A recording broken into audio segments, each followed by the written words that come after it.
নিউজিল্যান্ডের কাছে চতুর্থ টি-20 হেরে সিরিজও হেরে গেছে পাকিস্তান। তবে মাঠে বসে ইফতার করার দৃশ্য ছড়িয়ে পড়ার পর প্রশংসার সাগরে ভাসছে সফরকারী দল।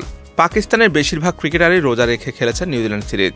তার উপর নিউজিল্যান্ডের আবহাওয়া রোজা রাখার কাজটা কিছুটা সহজ করে দিচ্ছে। যদিও দীর্ঘক্ষণ পানাহার থেকে বিরত থেকে মাঠে খেলতে নামা সহজ কাজ নয়।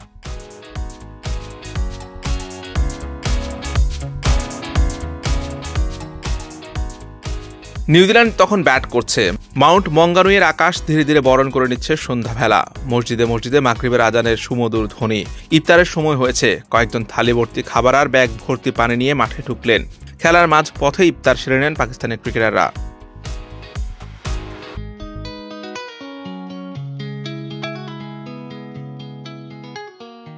মহান আল্লাহর আনুগত্য প্রকাশের উদ্দেশ্যে পাকিস্তানি ক্রিকেটাররা রোজা রেখেই খেলতে নামেন। নিউজিল্যান্ড আগে ব্যাট করতে নামলে তাদের ইনিংস চলাকালে মাগরিবের আজান হয়। এ সময় খেলা বন্ধ থাকে।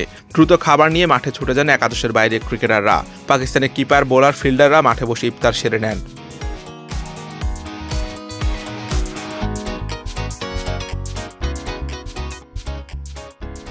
একটি ট্রেতে করে খেজুর সহ ফল ফলাদি নিয়ে যাওয়া হয় রোজা ভাঙার জন্য, আর ব্যাগে করে নিয়ে যাওয়া হয় পানীয়। শাহিনরা মাঠে বসে খাওয়া দাওয়া সেরে নেন। ড্রেসিং রুমে থাকা পাকিস্তানিরাও এ সময় ইফতার সেরে নেন। ব্যাটিং কোচ মোহাম্মদ ইউসুফের হাতে দেখা যায় পানির গ্লাস।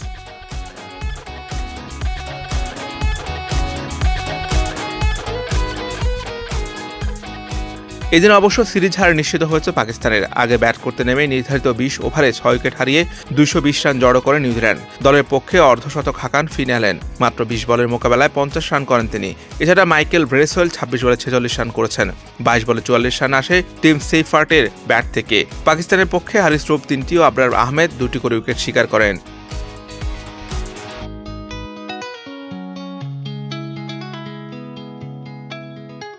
জবাব দিতে নেমে তাসের ঘরের মতো ভেঙে পড়ে পাকিস্তান। 16.2 ওভারে গুটিয়ে যায় 105 রানে। 115 রানের বিশাল জয়ে নিউজিল্যান্ড 3-1 ব্যবধানে এগিয়ে থেকে সিরিজ জয় নিশ্চিত করে এক ম্যাচ হাতে রেখেই।